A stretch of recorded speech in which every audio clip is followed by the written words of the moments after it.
18 minutter over 12 i går aftes lykkedes det Oasis of the Seas at snige sig under Storebæltsbroen. Skibet skulle fra værftet i Turku i Finland og til hjemhavnen i Fort Lauderdale i Florida. Og den begivenhed havde trukket danskerne ud i kulden. Det var rigtig, rigtig flot. Det var det. Det var imponerende at se, at det kunne gå under. Skibet er 72 meter højt, men der er kun 65 meter fra vandlinjen op til Storebæltsbroen.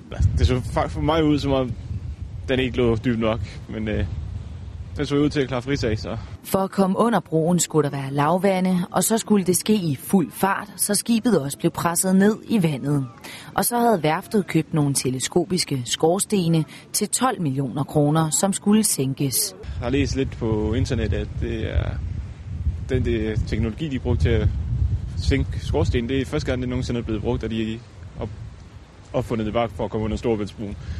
Så det var sjovt at se det virke.